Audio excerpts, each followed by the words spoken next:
그런즉 어찌하리요? 우리가 법 아래에 있지 아니하고 은혜 아래에 있으니 죄를 지으리요? 그럴 수 없느니라.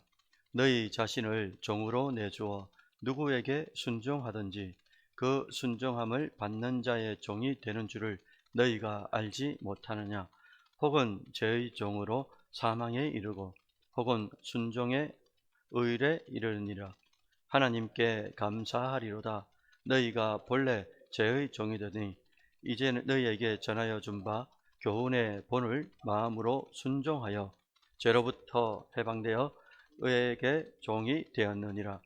너희 육신이 연약함으로 내가 사람의 예대로 말하노니 전에 너희가 너희 지체를 부정과 불법에 내주어 불법에 이른 것 같이 이제는 너희 지체를 의에게 종으로 내주어 거룩함에 이르라. 너희가 죄의 종이 되었을 때에는 의에 대하여 자유로웠느니라.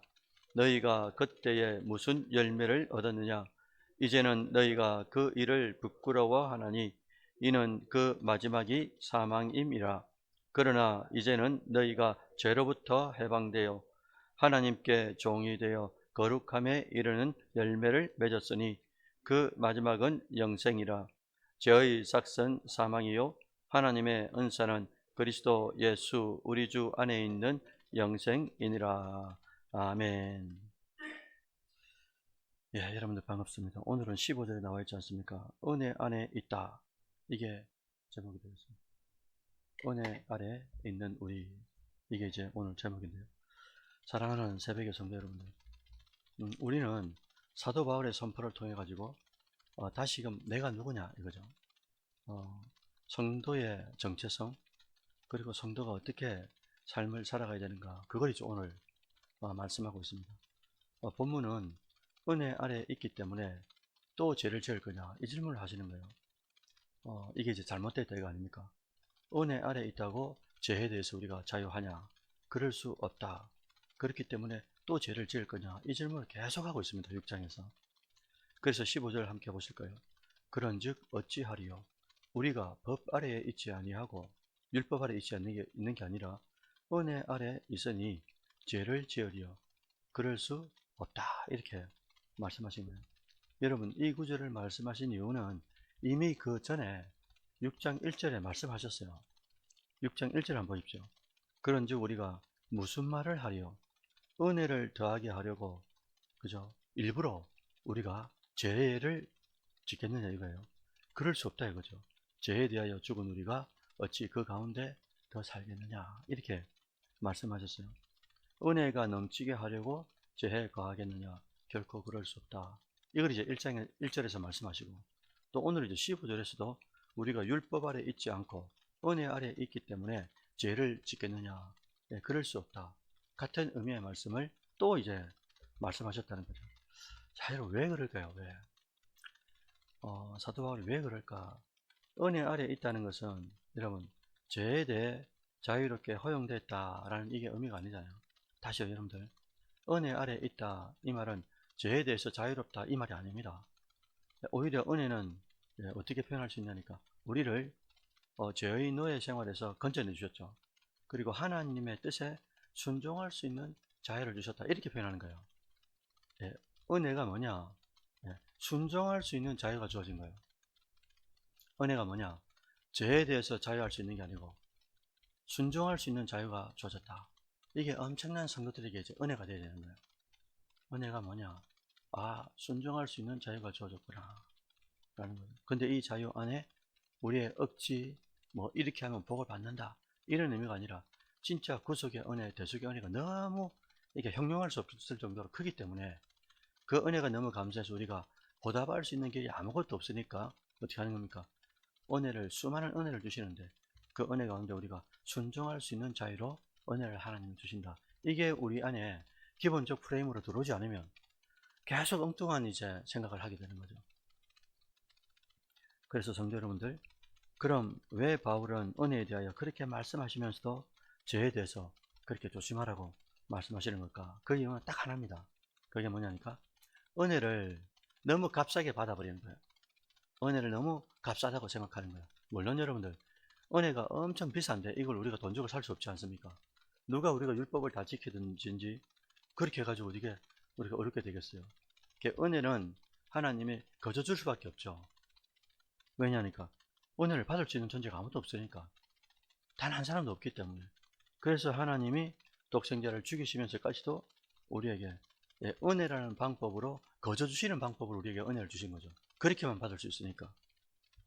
근데 받은 우리는 어떻게 생각하냐니까, 뭐 우리가 뭐 1억을 준 것도 아니고 아파트 사듯이 1억 2억을 준 것도 아니고 그냥 믿었을 뿐인데, 물론 이제 믿게 한 것도 선물이지만 믿었을 뿐인데 하나님께서 엄청난 천국의 은혜, 그 이외에 격가지의 엄청난 은혜들을 많이 주셨기 때문에 야, 은혜가 다 무료구나 이렇게 생각하는 경향성이 많다 보니까, 뭐 또 우리는 또 새벽을 깨우는 집단들은 얼마나 예배를 많이 드립니까? 월, 화, 수, 목, 금, 주일, 또 수요 예배, 금요철야, 주일날 2번, 그러니까 열 몇 번을 예배 드리는데, 그러니까 예배를 드리다 보니까 이 예배주의에 빠져가지고 은혜를 너무 쉽게 받고 가짜않게 생각하고, 오늘 말씀드린 것처럼 값싼 은혜를 만드는 게 누구냐? 우리란 말입니다.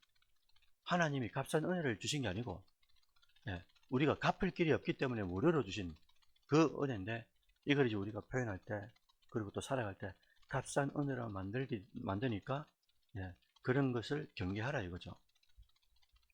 그래서 십자가의 은혜가 값 없이 주어졌지만 그것은 결코 값싼 은혜가 아니다 라는 것을 잊지 마라 이거죠. 그래서 은혜에 대해서 자꾸 이제 사도 바울 선교사가 계속 이야기하는 거죠.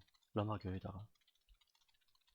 그래서 그 은혜는 우리를 죄에서 해방시켜 거룩한 길로 이제 우리를 부르신 은혜다라는 거예요. 16절에서 20절까지는 우리는 누구의 증인인가 라는 것을 말씀하고 있는 거예요. 참 독특한 이제 비유가 나오는데, 바울은 우리의 삶을 뭐라고 하냐니까 종으로 비유했어요. 모든 인간의 삶을 뭐로 비유했냐니까 종으로 비유했습니다. 근데 종은 자기 주인에게 철저하게 종속된 존재잖아요. 그래서 우리가 만약에 순종하여 죄에 내어주면, 그러니까 불순종해서 죄에 내어주면 우리가 누구의 종이 되는 겁니까? 죄의 종이 되는 거고, 결국은 어디 이른다고요? 사망에 이르게 되고, 순종해서 하나님께 드리게 되면, 하나님 말씀대로 순종해서 하나님께 드리게 되면 하나님이 우리를 의의 종으로 삼아주시고 어디에 이르느냐? 거룩에 이른다. 이렇게 이제 말씀해 주셨어요. 여기서 중요한 것은 중간이 없다 이겁니다. 핵심이 그거거든요. 중간이 없다, 중립이 없다 이거예요. 여러분, 세상 사람들은 중립에 있는 사람을 좋아해요. 왜? 이 편도 아니고 저 편도 아니고 편을 가르는 존재가 안 되기 때문에. 근데 성경은 절대 그렇지 않습니다. 중립이 절대 없어요. 중간이 있을 수가 없어요. 그래서 뭐라 했습니까? 양다리 걸치지 마라 그러지 않습니까? 차갑든지 뜨겁든지 선택해라 이거죠. 그래서 바울은 인생을 2가지 길로만 설명하죠. 죄의 종이 될 거냐, 그러면 의의 종이 될 거냐. 세상 사람들은 내가 인생의 주인이기 때문에 어떻게 합니까? 내가 하고 싶은 대로 말하고 행동하고, 가고 싶으면 가고 먹고 싶으면 먹고 하기 싫으면 안 하고 내 마음대로 하는 거예요, 안 믿는 사람들은. 근데 크리스찬들은, 성도는 여러분 내 마음대로 하는 존재가 아니잖아요. 이게 이제 우리 안에 정확하게 들어와 있어야 되는데, 성도들도 내 마음대로 해요. 하고 싶으면 하고 하기 싫으면 안 하고. 이게 너무 이제 많다 보니까 하나님이 독생자를 죽이시면서까지 우리에게 값 없이 은혜를 주셨는데, 이 은혜가 은혜로 반응하지 않은 거예요. 왜? 은혜는 받아놓고 자기 마음대로 사니까. 그래서 안 믿는 무신령들이 바라볼 때는 안 믿는 사람이나 믿는 사람들이나 은혜를 받은 사람이나 안 받은 사람이나 똑같은 거예요, 결론이. 그러니 이제 사도 바울도 계속 하는 말이 뭐냐? 야, 너희가 뭘 받았느냐 도대체? 은혜 받은 거 맞느냐? 근데 어떻게 은혜를 받아놓고 죄의 종으로 사느냐? 너희 마음대로 사느냐? 네 기분과 감정대로 사느냐? 이걸 이제 묻는 거죠. 우리는 여러분들 과거에는 죄의 종이 맞아요. 그러나 예수님의 십자가 은혜로 이제 의의 종이 됐지 않습니까? 그러니까 하나님의 종이 된 거예요. 이제 우리는 주께서 기뻐하시는 거룩한 열매를 맺어가는 게 맞아요. 수요일마다 우리가 성령의 열매에 대해서 열매 시리즈 좀 하고 있지만 거룩한 열매를 맺어가야 되는데 지금 우리는 어떤 삶을 살고 있는가. 그래서 21절에서 22절, 23절 내용은 죄의 싹은 사망이다. 엄청나게 유명한 구절을 말씀하시는 거예요. 결론적으로 6장의 결론을 말합니다. 죄의 싹은 네가 만약에 은혜를 받았어도 죄로 산다. 그리 살아봐라 이거예요. 그럼 그 결말이 뭐란 말입니까? 사망이요. 그러나 하나님의 선물은, 은사는 뭐란 말이죠? 영생이다. 얼마나 유명한 구절입니까? 로마서 6장 23절. 죄의 싹은 사망이요. 하나님의 은사는 그리스도 예수 안에 있는 영생이다. 바울은 우리의 선택이 가져올 결과를 분명히 말씀하셨어요. 이미 예언했습니다, 여러분들. 여러분들이 어떻게 살 것인가에 따라서 결론이 이미 나와 있었어요. 죄의 종이 되었을 때 우리는 부끄러운 열매를 맺었죠. 그런데 그것은 이제 사망이라는 걸 우리가 이제 잘 알게 되었습니다. 그런데 이제 하나님의 종이 된 사람은 거룩함에 이르고 또 그 마지막은 영생을 성취할 수 있도록 계속 이제 힘쓰고 노력해야 된다. 왜? 영생을 받았기 때문에. 이미 받았으니까 영생을 받은 자처럼 제발 돈의 노예가 되지 말고, 감정의 노예가 되지 말고, 이랬다 저랬다 사람의 노예가 되지 말고, 사람에게 보이려고 잘하지 말고, 진짜 하나님이 살아계시다고 느껴지면 하나님 앞에 늘 내 일상을 투명하게 보이도록 빨가벗은 것처럼 항상 주님 앞에 내가 서 있다. 이런 의식을 가지고 살아가자 이거죠. 그래서 여기서 우리는 두 가지 길의 결말을 뚜렷하게 보게 됐어요. 죄의 길은 사망이다. 하나님의 길은, 순종의 길은 영생이다. 사망은 인간이 피할 수 없는 결과지만은 영생은 하나님만이 주실 수 있는 건데 그것은 반드시 믿음 안에서 은혜를 받은 자에게만 투영된다. 그래서 이 은혜가 예수님을 통해서 우리에게 주어졌으니 그 은혜를 값싸게 만들지 마라 라는 게 이제 우리에게 남겨진 이제 평생의 숙제가 된다라는 거예요. 따라서 성도는 여러분 순간의 유혹에 넘어질 수 있어요. 그래서 죄에 선택할 수 있어요. 왜냐? 우리의 감정도 기분도 이렇게 바이오리듬이 있기 때문에 그래요. 그죠? 그러니까 그럴 수 있는데 근데 그 유명한 말이 있거든요. 뭐지? 이렇게 새가 지나가다가 똥을 싸는 걸 우리가 이렇게 걸어가잖아요. 걸어가는데 새가 똥을 위에서 싸는데 우리가 이렇게 사는 건 아니잖아요. 어떻게 제가 똥을 싸는 걸 어떻게 피합니까? 우리 이렇게 보고 사는데 땅을 보든지 이렇게 보든지. 근데 똥을 사는 걸 누가 막냐 이거죠. 근데 이 다음 단계가 뭐냐니까 새가 와가지고 집을 튼다 이거예요. 둥지를 만든다 이거예요. 둥지를 만드는데 이거 다 만나야 되는 거예요. 둥지를 만드는 거. 이게 이 비유거든요. 새가 지나가면서 똥 싸는 걸 누가 막냐 그거를. 어떻게 막아 우리가. 근데 둥지를 막 가지를 가지고 와가지고 우리 머리 위에 막고 있는데, 짚고 있는데 이게 무슨 말이냐니까 제가 죄를 막 계속 이제 쌓는다 이거죠. 그러니까 죄의 종이 되어버리는 거예요. 나중에는 내 머릿속에 뭐가 있느냐, 세상 것이 가득 찬단 말이거든요. 그렇게 가면서 내가 어떤 인생을 사는지를 모르는 거예요. 나는 믿는다고 하면서도 새는 이미 내 위에 새의 둥지를 만들어 가지고 새가 살고 있는데, 다른 존재가 내 머리에 살고 있는데 그건 우리가 막을 수가 있지 않습니까? 어떻게 이게 이 가지를 이렇게 꽂아놨는데 비녀도 아니고 가지를 꽂아놨는데 이걸 계속 둡니까? 이렇게 꽂아놨는데 그건 우리가 치워야 되죠 빨리. 그죠? 그래서 하나님이 주신 은혜의 힘으로 죄를 이겨나가야 된다. 이걸 말씀하시는 거예요. 이것이 바로 은혜를 주신 하나님의 이유고 이것이 참된 자유다. 그래서 이제 그저께 오늘 새벽 이제 말씀을 준비하면서 주일날 말씀을 이제 제가 잡았어요. 주제를. 그래서 뭐라고 잡았냐니까 여러분 미리 제가 예고합니다. 우리 새벽에 사랑하는 존경하는 선배님들한테. 그러니까 뭐냐면 제목이 은혜 점찍고 순종할 수 있는 자유다. 이게 제목이에요. 지금 로마서 지금 새벽에 5장, 6장, 7장에 7장으로 넘어가게 되는데 이제 내일부터 계속 은혜에 대해서 말씀하시거든요. 은혜가 죄를 지을 수 있는 자유가 아니고, 그죠? 순종할 수 있는 자유다. 이게 착 박혀야 된다 이거죠. 어쨌든 사랑하는 성도 여러분들, 참 바뀔 수도 있습니다. 바뀔 수도 있으니까. 사랑하는 성도 여러분들, 오늘 본문은 우리에게 분명히 묻고 있어요.